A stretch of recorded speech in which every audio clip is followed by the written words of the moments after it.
Boa noite, novamente. É uma alegria estarmos aqui reunidos nesse primeiro culto do ano para louvarmos e engrandecermos o nome do nosso Deus. Queria que vocês abrissem, por gentileza, a Bíblia de vocês em Romanos, capítulo 12.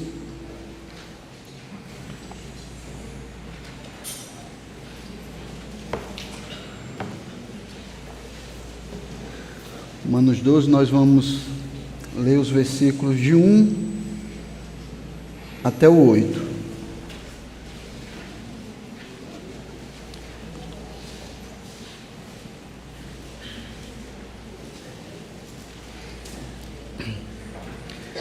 Diz assim a palavra do Senhor: Portanto, irmãos, pelas misericórdias de Deus, peço que ofereçam o seu corpo como sacrifício vivo, santo e agradável a Deus. Este é o culto racional de vocês. E não vivam conforme os padrões deste mundo, mas deixem que Deus os transforme pela renovação da mente, para que possam experimentar qual é a boa, agradável e perfeita vontade de Deus. Porque pela graça que me foi dada, digo a cada um de vocês, que não pense de si mesmo além do que convém. Pelo contrário, pense com moderação, segundo a medida da fé que Deus repartiu a cada um. Porque assim como num só corpo temos muitos membros, mas nem todos os membros têm a mesma função, assim também nós, embora sejamos muitos, somos um só corpo em Cristo e membros uns dos outros. Temos, porém, diferentes dons segundo a graça que nos foi dada. Se é profecia, seja segundo a proporção da fé. Se é ministério, dediquemo-nos ao ministério. O que ensina, dedique-se ao ensino. O que exorta, faça-o com dedicação. O que contribui, com generosidade. O que preside, com zelo. Quem exerce misericórdia, com alegria. Amém. Curva a sua cabeça, vamos fazer uma oração pedindo a bênção do Senhor sobre nós. Pai Santo, aqui nós temos diante de Ti, Senhor, a Tua palavra, Senhor. Deus amado, nós queremos pedir a Tua bênção sobre nós, sobre as nossas vidas, pedir que o Senhor nos abra o entendimento para compreendermos aquilo que a Tua palavra nos ensina, Pai. Prepara também os nossos corações, Senhor, para guardar a Tua palavra nele, para que nós vivamos, Senhor, em conformidade com a Tua vontade, Pai. Ajuda-nos, Senhor, nós precisamos de Ti, do Teu Espírito, precisamos do Teu poder para vivermos segundo a vontade do Senhor. Nós te pedimos tudo isso no nome de Jesus Cristo, o Teu Filho. Amém. Bem, irmãos, então nós temos estudado a carta de Paulo aos Romanos e temos visto que em Romanos, Paulo ele vai apresentar o Evangelho e todos os desdobramentos do Evangelho na nossa vida. A gente viu que ele começou ensinando o que é o Evangelho, né? Lá no início da carta aos Romanos, Paulo nos ensina o que é o Evangelho. Depois ele vai dizer também por que o homem precisa do Evangelho, porque o homem está perdido nos seus delitos e pecados. Ele também vai falar a solução de Deus para o problema do homem. O que Deus fez, o que Deus faz para ajudar o homem, para livrar o homem dos seus pecados. Ele salva o homem pela fé em Jesus Cristo. E aí no capítulo 8, Paulo ele vai nos dar uma maravilhosa promessa, dizendo que para aqueles que estão em Cristo Jesus, não há mais condenação. Não há mais condenação para todos aqueles que creem em Cristo Jesus. Então tudo isso que foi ensinado, desde o primeiro capítulo de Romanos até o capítulo 11, são as verdades eternas acerca do plano de Deus para a salvação do ser humano. Aqui Paulo ensinou a doutrina sobre qual a nossa salvação, a realidade da nossa salvação está posta. Ele ensinou os fundamentos sobre onde vai estar posto, onde vai estar fundamentado a nossa salvação. E aí, depois de ter concluído esses 11 capítulos de ensino profundo a respeito do Evangelho, de falar sobre tudo aquilo que Deus fez por nós, do que Ele nos deu através de Jesus Cristo, Paulo agora, a partir do capítulo 12, ele vai continuar nos ensinando Vai continuar nos instruindo, mas agora não mais sobre o que Deus ainda precisa fazer por nós. Agora ele vai nos ensinar sobre qual deve ser a nossa resposta diante da graça e da misericórdia de Deus, que ele falou nos 11 primeiros capítulos. Como nós devemos responder a isso? Como nós devemos responder à graça e misericórdia de Deus que foi demonstrada através de Jesus Cristo? Então, à luz do que foi ensinado aqui, Paulo ele vai desafiar os seguidores de Cristo a viverem toda a sua vida segundo a vontade de Deus. Toda a vida, irmãos, não é uma parte da sua vida, não é um aspecto da sua vida, não é um dia da sua vida que você vai dar para viver conforme a vontade de Deus. Paulo ele vai desafiar você a viver toda a sua vida, cada momento, cada instante, cada minuto da sua vida, segundo a vontade de Deus. E aí, para deixar isso mais claro para os romanos, do capítulo 12 até o final do capítulo 15, esses 4 capítulos, Paulo ele vai nos mostrar como viver segundo a vontade de Deus, em vários aspectos da nossa vida. Como nós devemos fazer para vivermos segundo a vontade de Deus. Então ele vai começar, esse texto que nós vamos estudar hoje, versículos 3 a 8, ensinando como usar os dons espirituais para a edificação do corpo de Cristo. Mas ele também vai nos exortar a sermos testemunhas de Cristo na sociedade, mesmo que isso traga perseguição, mesmo que isso traga rejeição da parte das pessoas que vivem no mundo sem Deus. Ele também vai nos ensinar a obedecer às autoridades e a requerer dessas autoridades que elas cumpram o chamado delas, que Deus as deu quando as constituiu. Ele nos ensina a viver à luz da iminente volta de Cristo. Cristo vai voltar a qualquer momento e nós devemos estar prontos para a volta dele. O versículo 11 do capítulo 13, ele diz assim: "E digo isto a vocês que conhecem o tempo, já é hora de despertarem do sono, porque a nossa salvação está agora mais perto do que quando no princípio cremos. Vai alta a noite e o dia vem chegando. Deixemos, pois, as obras das trevas e revistamo-nos das armas da luz." Então, viva sempre com a iminência da volta de Cristo sobre você. Todo o capítulo 14 e o começo do 15, ele vai nos ensinar a vivermos uns com os outros, vivermos e tolerarmos uns aos outros, suportarmos uns aos outros, inclusive os fracos. Versículo 3 do capítulo 14, Paulo diz assim: "Quem come de tudo não deve desprezar o que não come, e o que não come não deve julgar o que come de tudo, porque Deus o escolheu." Então aqui Paulo ele vai nos ensinar como nos relacionarmos uns com os outros, como vivermos e lidarmos com as diferenças de uns com os outros. E aí ele vai terminar no capítulo 15, final do capítulo 15, nos encorajando a apoiarmos a obra de evangelismo e a obra de missões. E é assim que Paulo diz: deveriam viver aqueles que foram justificados por Deus através do sacrifício de Jesus Cristo. Os capítulos finais de Romanos nos desafiam a sermos testemunhas da justificação e do perdão que se operou em nós.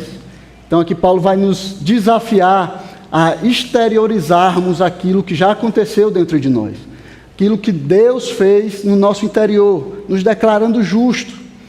Ele agora nos exorta a sermos justos como fomos declarados por Deus.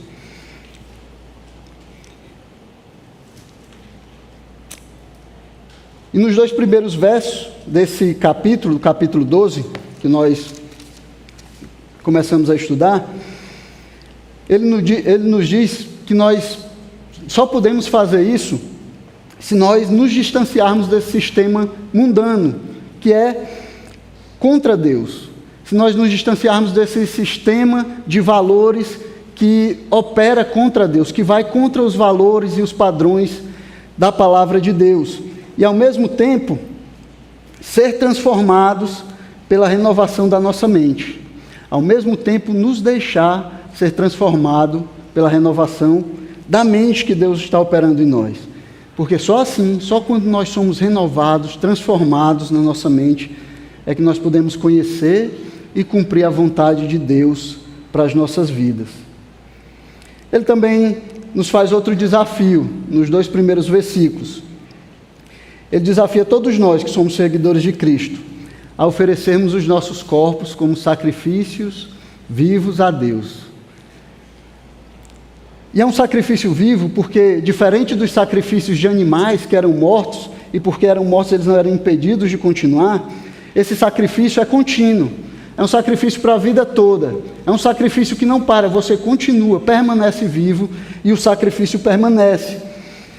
Ser sacrifício vivo também fala de ser voluntário. Então, já que você não morre, já que você continua vivo, diferente dos animais que eram mortos, você tem que continuar fazendo a escolha de se sacrificar. Você tem que permanecer se sacrificando. Sacrificando a sua vontade, sacrificando o seu eu, sacrificando os seus desejos, sacrificando tudo isso em oferta a Deus. Esse é o desafio que Paulo começa no capítulo 12. Então ele nos desafiou, nós já estudamos sobre isso anteriormente, nos desafiou a sermos sacrifício vivo ao nosso Deus.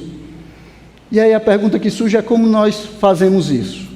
Como nós nos tornamos sacrifício vivo?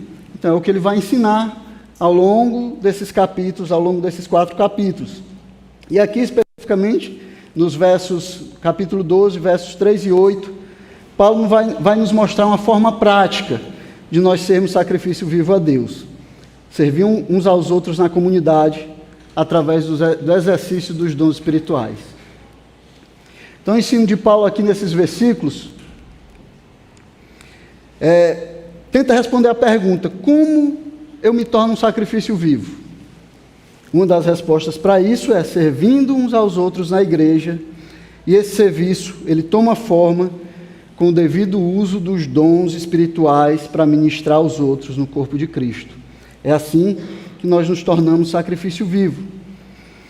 Então, nesses versos, Paulo vai exortar os crentes a fazerem o correto uso dos seus dons espirituais, a pensarem nos seus dons como dado a eles, mas para o bem do outro, a enxergarem como cada um tem um papel no desenvolvimento da comunidade dos santos, como cada pessoa foi chamada por Deus e colocada na igreja para ajudar, para que esse corpo ele cresça e se torne mais parecido com Cristo. Ele vai nos desafiar a pensarmos como Deus conduz a unidade através da diversidade. E mais do que isso, Deus ele gera a unidade através da diversidade, através das diferenças, através dessa dependência e dessa complementariedade que existe entre os dons que ele resolveu dar de maneira diversa, de maneira diferente na igreja de Cristo. Então, como é que Paulo vai nos exortar isso? Como é que Paulo vai nos ensinar? O que ele vai nos dizer a respeito do uso desses dons? É o que nós vamos ver agora. Paulo vai começar nos ensinando a respeito disso, a respeito do uso dos nossos dons, a respeito de como nós nos tornamos sacrifício vivo a Deus, iniciando no versículo 3, falando sobre a autoridade que estava por trás dessa exortação e dessa instrução que ele vai dar.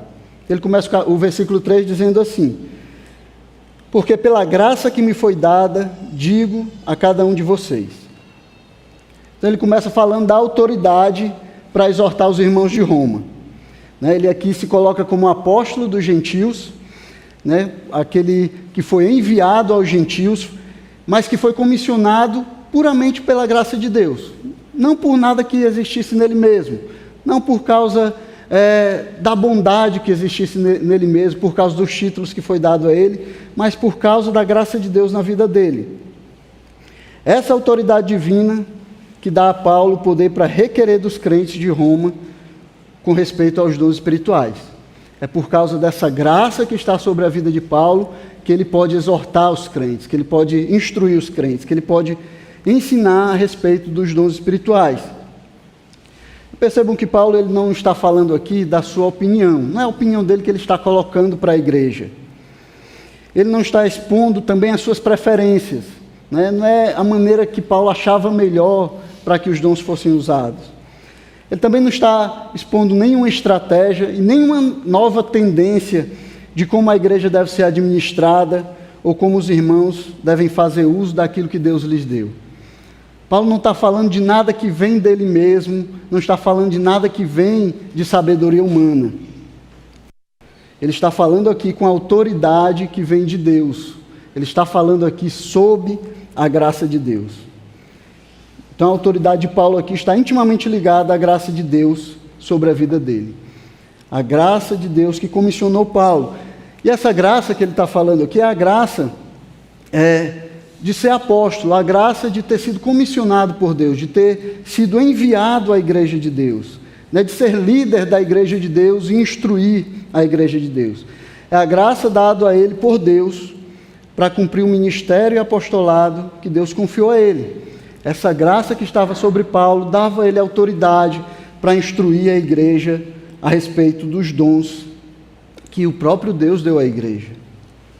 Então a autoridade de Paulo aqui só é autoridade para a igreja porque era divina, porque era delegada a ele, porque a origem dessa autoridade vinha de Paulo, não se originava nele mesmo. Paulo não se originava em nada que Paulo tinha, nem em nada que Paulo sabia, nada especial que Paulo sabia, mas ela se originava de Deus e tinha sido delegada a ele pela graça de Deus. E Paulo sabia disso, Paulo reconhecia isso e nem procurava dizer que isso era diferente. É por isso que ele começa falando aos crentes, informando aos crentes que aquilo que ele vai dizer, aquilo que ele vai instruir, ele vai dizer debaixo da graça de Deus que foi concedida a ele. O que Paulo vai ensinar para os crentes aqui é aquilo que o Senhor o comissionou para fazer. Ele está debaixo da graça de Deus para instruir aqueles que Deus o enviou para instruir. E essa é uma primeira lição que Paulo nos ensina aqui, irmãos, que nós deveríamos aprender. Tanto quando nós precisamos usar de autoridade debaixo da graça de Deus, mas principalmente quando nós estamos sob a autoridade de alguém. Nós precisamos entender que é a graça de Deus e que é a autoridade delegada de Deus que é exercida por aquela pessoa. Nós temos que entender isso porque cada vez mais dominadores têm surgido, tentando tomar a igreja para eles mesmos.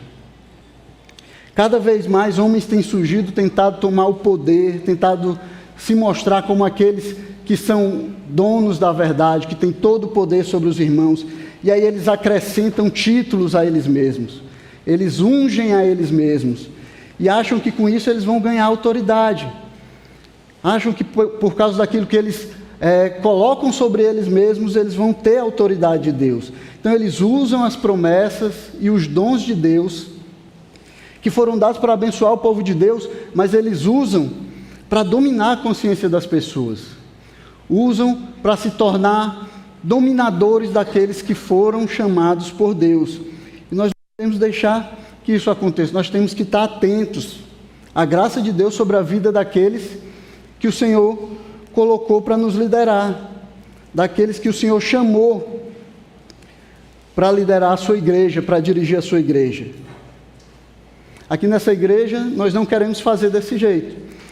Pela graça de Deus, os pastores dessa igreja, eles querem, na medida do possível, ser como Paulo, se conduzir vocês e guiar vocês debaixo da graça de Deus e da instrução da sua palavra.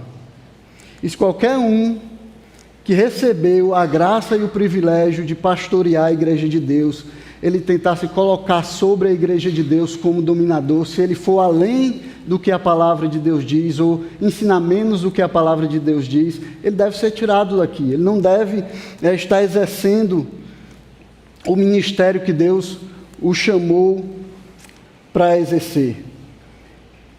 E aí eu não quero que vocês entendam mal, A igreja, ela deve sim se submeter, obedecer e honrar os seus pastores. Mas ela deve fazer isso à medida que eles instruem, ensinam, se submetem e vivem de acordo com a palavra de Deus. Porque a igreja não é dos pastores, a igreja é de Deus. E é Deus que governa a sua igreja.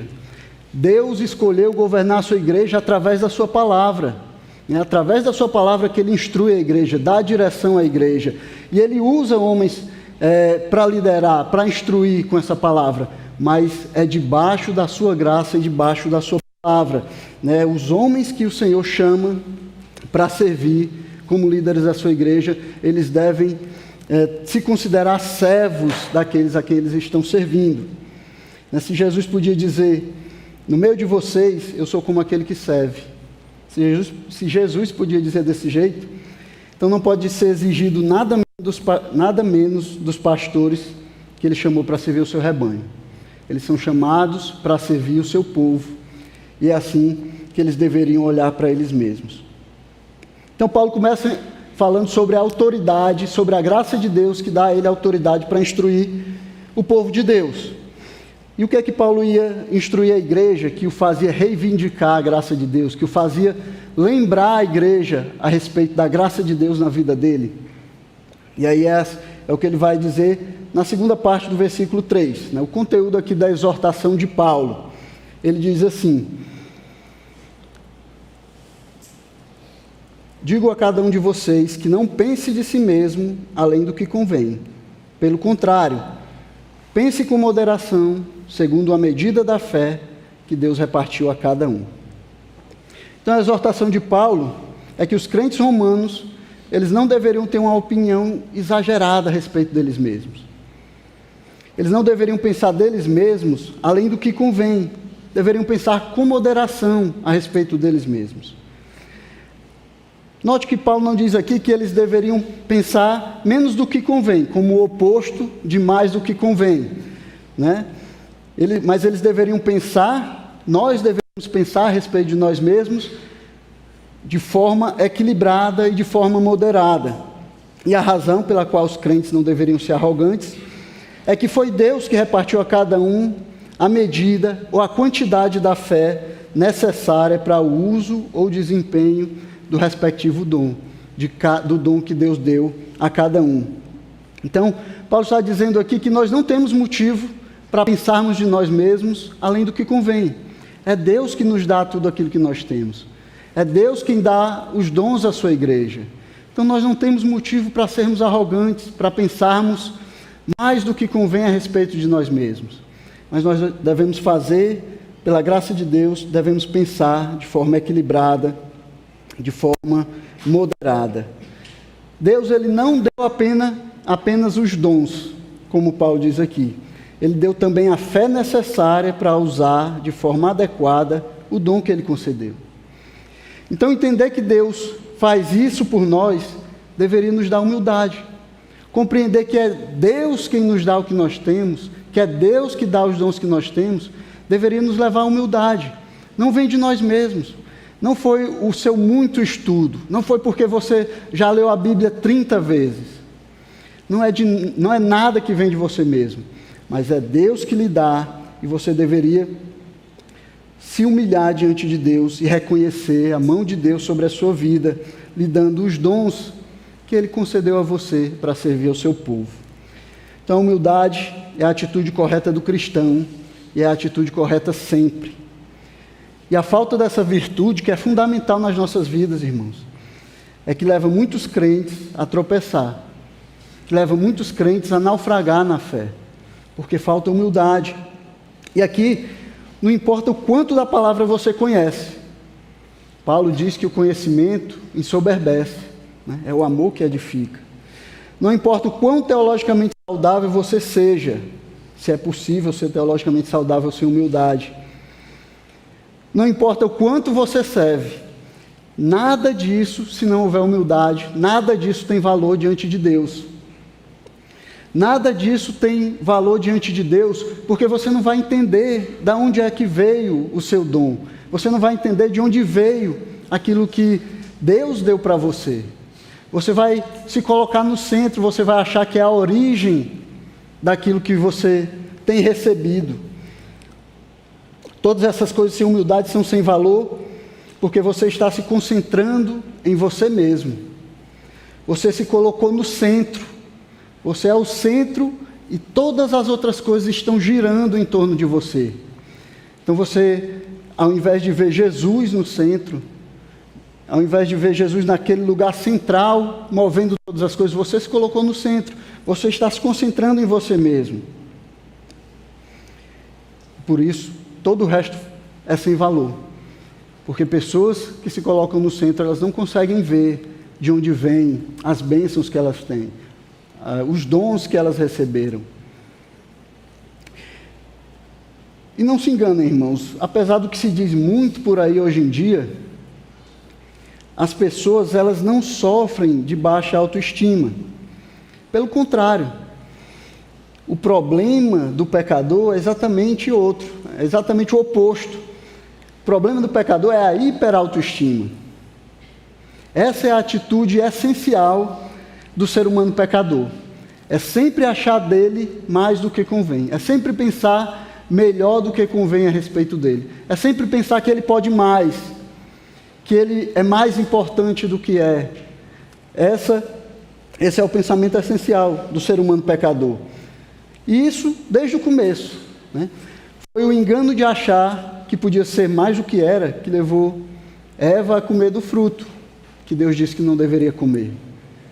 E quando ela deu para o seu marido, foi porque Adão pensou que ele podia ser mais do que ele tinha sido feito para ser. Ele pensou que ele podia ultrapassar e deixar de ser humano e ser Deus. Foi por isso que ele comeu do fruto.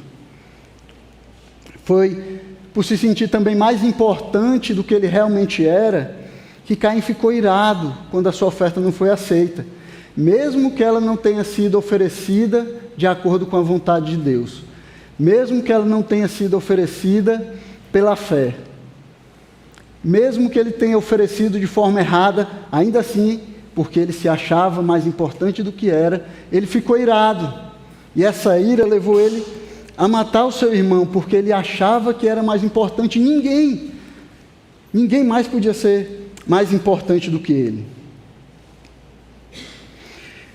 E é porque nós nos sentimos mais importantes do que os outros, que nós ficamos irados e reclamamos, por exemplo, quando alguém nos fecha no trânsito, ou quando o carro da frente está andando muito devagar e não deixa você passar e aí atrapalha o seu dia, deixa você atrasado.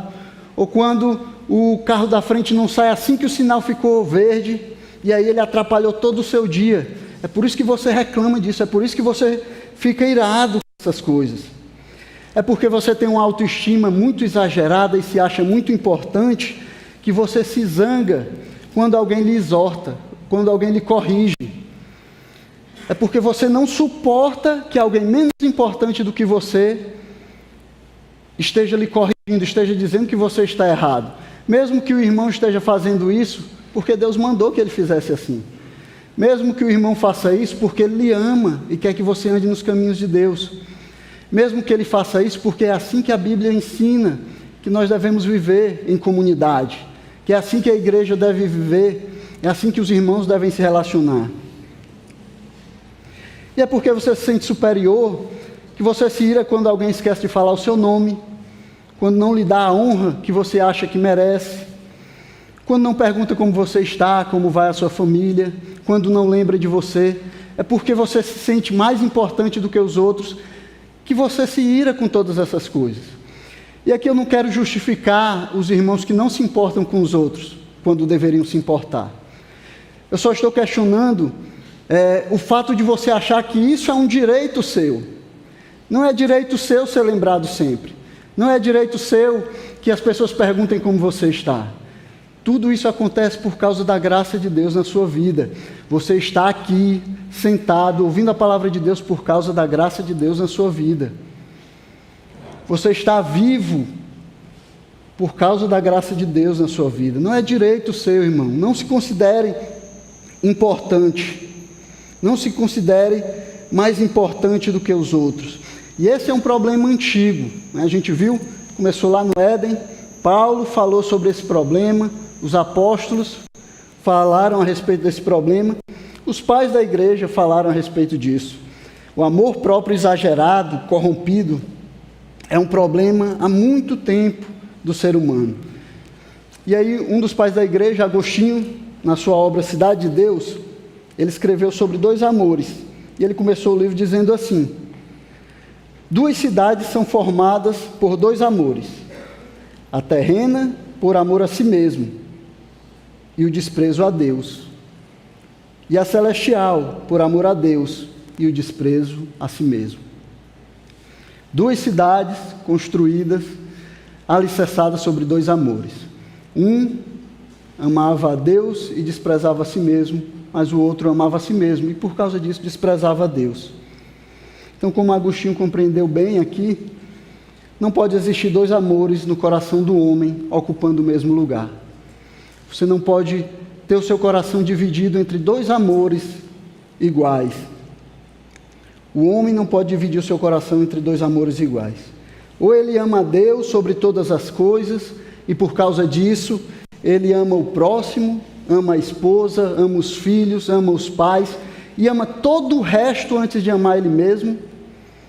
Ou ele ama a si mesmo, e por causa disso, ele se torna incapaz de amar todo o resto, inclusive a Deus. Inclusive a Deus, irmãos. Porque quem ama a si mesmo é incapaz de deixar a sua própria vontade por causa do outro. É incapaz de se sacrificar pelo bem do outro. Quem ama a si mesmo é incapaz de renunciar à sua vontade por causa da vontade de Deus. Então, se o trono do seu coração, se o primeiro lugar no seu coração é você mesmo, todo o resto não pode ser amado por você. Mas se você coloca Deus onde Ele deveria estar, Ele é o primeiro. Ele é o que está no primeiro lugar. Então, por causa desse amor, por causa do amor dele derramado nos nossos corações, nós somos capacitados a amar todo o resto. Então, antes de falar do uso correto dos dons para abençoar a igreja, Paulo começou falando sobre orgulho. Paulo está falando sobre o orgulho, sobre se achar mais importante do que realmente é. Paulo vai falar sobre nós pensarmos sobre nós mesmos de forma equilibrada, de forma moderada. Porque não tem como orgulhoso o que pensa só nele mesmo, o que tem um conceito muito elevado a respeito dele mesmo, não tem como pessoas assim servirem o povo de Deus da maneira que Deus planejou, com os dons que Deus deu. Não tem. O orgulho é totalmente contrário àquilo que Deus deseja fazer na igreja, a maneira como Deus deseja que a igreja funcione.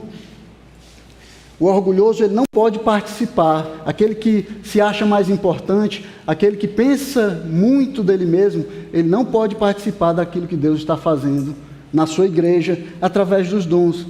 Ele não pode participar do crescimento e da edificação da igreja que Deus faz através dos dons que Ele nos dá. Então, o serviço a Deus é para aqueles que entendem quem Deus é, Senhor sobre todas as coisas, e por causa disso mesmo, Ele tem autoridade para dizer como todas as coisas devem funcionar. E também para aqueles que entendem quem eles são, escravos de Cristo, e por causa disso mesmo, escravos uns dos outros, servos uns dos outros. E por isso, eles obedecem aquilo que Cristo diz. Por isso, eles vivem como Cristo diz que eles devem viver. Por isso, eles não pensam de si mesmos além do que convém. Mas eles entendem que foram chamados para servir aos outros com aquilo que Deus lhes deu. Eles entendem que aquilo que foi dado a eles foi dado para o bem do outro e não para o seu próprio bem. Então, meus irmãos, não pense de você mesmo além do que convém. Não se considere mais importante do que o outro. Antes, considere os outros mais importantes e os interesses dos outros mais importantes do que os seus. Esse é o conselho de Paulo, lá na carta aos Filipenses, capítulo 2. Considere as coisas dos outros mais importantes do que as suas. Considere os interesses dos outros mais importantes do que os seus. Só assim é que nós poderemos fazer aquilo que Deus quer que nós façamos na igreja, no corpo de Cristo, e servirmos aos outros. E aí Paulo vai falar também sobre o contexto onde isso deve acontecer. Como é que nós devemos servir aos dons com humildade, lembrando do próximo, servindo, nos colocando como servos uns dos outros. Versículos 4 e 5 ele vai dizer que isso acontece no contexto do corpo de Cristo, no contexto da igreja. Diz assim: porque assim como num só corpo temos muitos membros, mas nem todos os membros têm a mesma função, assim também nós, embora sejamos muitos, somos um só corpo em Cristo e membros uns dos outros. Os versos 4 e 5 dizem em que contexto, onde nós vamos servir com os nossos dons, onde nós devemos pensar moderadamente a respeito de nós mesmos, onde não se considerar mais importante do que os outros. Devemos fazer isso no contexto do corpo de Cristo, no contexto da igreja. É que Paulo faz primeiro uma declaração óbvia, né? Uma analogia que todas as pessoas poderiam entender. Ele fala do corpo humano, que é composto por muitos membros, e que cada um tem a sua função, né? A mão tem a sua função, o pé tem a sua função, o olho o ouvido a sua função. E aí ele vai mais fundo, né? E aplica isso ao corpo de Cristo. Ele diz, da mesma forma, o corpo de Cristo, a igreja, ela é formada por muitos membros, mas cada um com a sua função espiritual. É interessante que a gente entende muito bem essa analogia. A gente percebe, quando a gente olha para o corpo humano e a gente olha para a igreja e diz, realmente é assim. Mas parece que a gente não consegue entender e compreender que Deus, na sua graça e misericórdia, Ele quis formar a igreja da forma que Ele formou, assim como Ele formou o corpo humano, dando diferentes dons para diferentes pessoas, dando diferentes talentos para diferentes pessoas. E não porque alguém é mais importante ou porque o outro é menos importante, mas porque Ele decidiu fazer dessa forma, Ele decidiu fazer essa mistura de dons, essa mistura de talentos, essa mistura de pessoas e juntar tudo e passar no liquidificador e aí formar a sua igreja para a glória e honra do seu nome. E aí quando Paulo usa essa analogia aqui, duas coisas ficam muito claras, duas coisas que nós temos que observar com relação ao uso dos dons na igreja. A primeira é que não existe crente sem função no corpo de Cristo. Não existe crente sem função no corpo de Cristo. Cada membro espiritual do corpo de Cristo tem uma função para cumprir e recebe um dom que é dado por Deus para cumprir essa função. Ninguém foi chamado para estar somente sentado nessa igreja. Não existe o dom de sentar no banco. Todos nós fomos chamados para exercer uma função no corpo de Cristo. Cristo nos chamou para que um, servindo ao outro, edificasse o corpo e a igreja crescesse. Portanto, irmãos, deixar de fazer aquilo que você foi comissionado por Deus a fazer na igreja, no corpo de Cristo, é roubar dos irmãos aquilo que Deus quer fazer com eles e escolheu fazer por seu intermédio. Quando você deixa de fazer aquilo que foi chamado para fazer, você está roubando dos irmãos a bênção que Deus quer dar a ele por meio de você. Você está privando a igreja do dom e do talento que o Senhor deu a você para servir a igreja. E aqui, irmãos, não adianta colocar vitimismo, né? E nem ficar com um sentimento de inferioridade, dizendo, mas é porque eu não sei, é porque eu não consigo, é porque eu sou tímido, porque eu não sei falar. Nada disso adianta, porque Deus, Ele já nos deu tudo, é o que Ele diz. Paulo diz que nós não devemos pensar de nós mesmos além do que convém. Mas pensar pensar abaixo do que convém, também é pecado. Complexo de inferioridade também é pecado, porque você ainda está se concentrando em você mesmo. Você ainda está se colocando no centro. Você só está pensando em você, nas suas capacidades, nas suas habilidades, nas suas falhas, ao invés de confiar em Deus. Tanto aquele que se orgulha, como aquele que tem esse sentimento de inferioridade, os dois se colocam no centro, os dois só conseguem ver eles mesmos. Os dois não conseguem ver o poder de Deus agindo, não conseguem ver Deus guiando as pessoas, não conseguem ver que é o poder de Deus que está agindo através de nós. Os dois são a ponta de dois extremos que são ruins. É por isso que Paulo nos diz para pensarmos de nós mesmos de forma moderada, de forma equilibrada, pensarmos de acordo com aquilo que Deus diz a nosso respeito na sua palavra, de acordo com aquilo que Ele nos dá. Então a atitude correta é olhar para você de forma equilibrada, com moderação, fazendo o melhor possível, como se dependesse de você, mas sabendo que depende de Deus.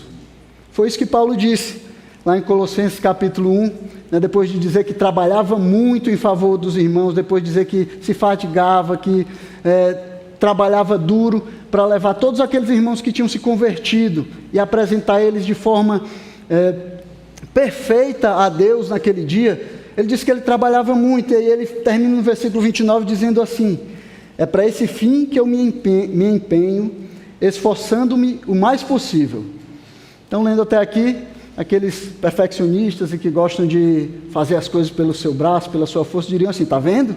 Você tem que se esforçar, você tem que correr atrás, você tem que trabalhar, é de você, é você quem vai fazer. Mas não era assim que Paulo pensava. Ele diz assim: é para esse fim que eu me empenho, esforçando-me o mais possível, segundo o poder de Cristo, que opera poderosamente em mim. Então Paulo, ele se esforçava, ele se empenhava, ele fazia tudo que estava ao seu alcance, mas ele sabia que as coisas aconteciam por causa do poder de Deus que operava nele. Ele sabia que era o poder de Deus que levava ele para frente. Ele sabia que a pregação ela era eficaz por causa do poder de Deus na vida dele. Isso não fazia Paulo trabalhar de forma relaxada, deixar as coisas acontecerem de qualquer forma. Não, fazia ele se empenhar, fazia ele se esforçar o mais possível. Mas também não deixava Paulo orgulhoso. Ele não ficava pensando: é porque eu faço, é porque eu corro, é porque eu me esforço. Ele entendia. Era o poder de Deus, era o poder de Cristo que operava nele. E por causa dele, e por causa do poder de Cristo, o reino de Deus avançava através de Paulo. Paulo pregava o seu evangelho e as pessoas se convertiam. Deus era glorificado na vida dele. A segunda coisa que fica claro também nesses 2 versículos aqui é que nem todos os membros têm a mesma função. Né? Foi exatamente, na verdade, é exatamente isso que Paulo diz. Ele diz: mas como num só corpo temos muitos membros, mas nem todos os membros têm a mesma função, assim também nós.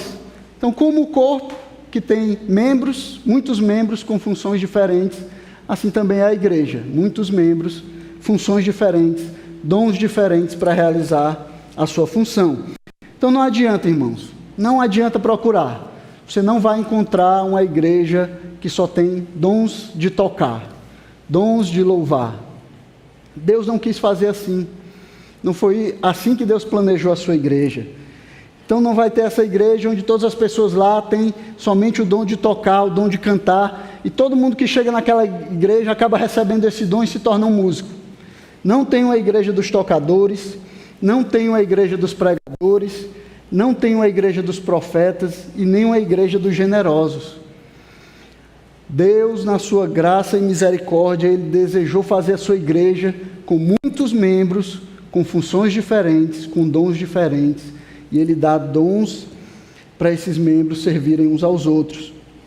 Então Deus, na sua sabedoria, formou a igreja com diversidade, de forma que o dom que falta em um possa ser suprido pelo outro, e assim essa interdependência, essa mistura, ela vai gerar unidade, porque eu não tenho todos os dons, eu preciso do irmão para me ajudar a crescer. Você não tem todos os dons, cada um de vocês aqui, nenhum tem todos os dons. Nós precisamos uns dos outros, nós precisamos da igreja de Cristo para crescer uns com os outros. É assim que nós nos tornamos membros uns dos outros, servindo uns aos outros com os dons que Deus tem nos dado. Então não tem como ser sacrifício vivo a Deus se você não está disposto a negar a si mesmo em favor dos outros.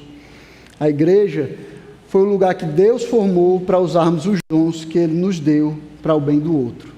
Aqui, esse é o lugar que Deus escolheu para que nós usássemos os dons que Ele nos deu. É aqui que nós servimos uns aos outros, é aqui que nós somos abençoados pelos irmãos, e é aqui que nós abençoamos também os irmãos com os dons que Deus nos tem dado. E aí Paulo termina esses versículos aqui falando que isso não é tão fácil assim. O trabalho é duro. Não é tão fácil servir uns aos outros, não é tão fácil usar os dons para abençoar uns aos outros. É trabalho duro e a gente precisa trabalhar duro. Versículo 6 ele diz: temos, porém, diferentes dons segundo a graça que nos foi dada. Se é profecia, seja segundo a proporção da fé. Se é ministério, dediquemo-nos ao ministério. O que ensina, dedique-se ao ensino. O que exorta, faça-o com dedicação. O que contribui com generosidade. O que preside com zelo. Quem exerce misericórdia, com alegria. Então, Paulo termina dando aqui uma lista, uma relação de dons, né, que não pretende ser exaustiva, que não tem todos os dons que existem ou que possam existir, mas Paulo usou esses dons aqui para exemplificar a maneira como o trabalho e o uso dos dons ele deve funcionar na igreja, como nós devemos usar os nossos dons em favor dos irmãos, como nós devemos nos doar, como nós devemos servir uns aos outros. Então o trabalho é duro, ninguém deve estar enganado com relação a isso, ninguém deve pensar que vai ser fácil. É moleza, Deus me deu o dom, então vai ser moleza fazer isso. Não, é trabalho duro, exige fé, exige dedicação, exige zelo e exige que seja feito com alegria. Exige que nós nos alegremos quando servimos uns aos outros, que nós nos coloquemos como servos uns dos outros e nos alegremos, porque Deus nos dá a oportunidade de servir uns aos outros. Então é difícil, é custoso e dá trabalho, mas é a maneira que o Senhor escolheu para nos fazer ser mais como seu Filho, para sermos mais como Jesus Cristo. A igreja é o lugar que Ele escolheu para nos fazer amadurecer espiritualmente. E os irmãos é o instrumento que Ele escolheu e que Ele usa para nos santificar. Então, cada um de nós aqui é um instrumento que Deus está usando na vida do outro, na vida da igreja. Foi assim que Deus escolheu fazer na sua igreja. Foi assim que Deus, na sua graça, misericórdia e soberania, escolheu fazer com a sua igreja. Essa é a estratégia do grande Deus para a edificação do seu povo. Essa é a estratégia que dá certo, porque foi Ele, o Deus Todo-Poderoso e Santo, que fez assim, que escolheu fazer assim. Então, irmãos, eu queria terminar com algumas conclusões para nós tentarmos aplicar nas nossas vidas, com relação ao que nós temos aprendido aqui, com relação ao que Paulo tem nos ensinado. A primeira delas é que Deus, Ele distribui dons espirituais a todos os crentes. Então, ninguém pode desculpar a falta de trabalho, a falta de serviço, com a falta de dons. Ninguém pode dizer que não serve porque não tem um dom para servir.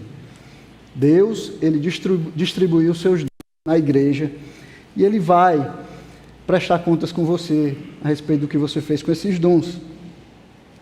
Em segundo lugar, Deus deu a cada um a fé necessária para o uso desses dons.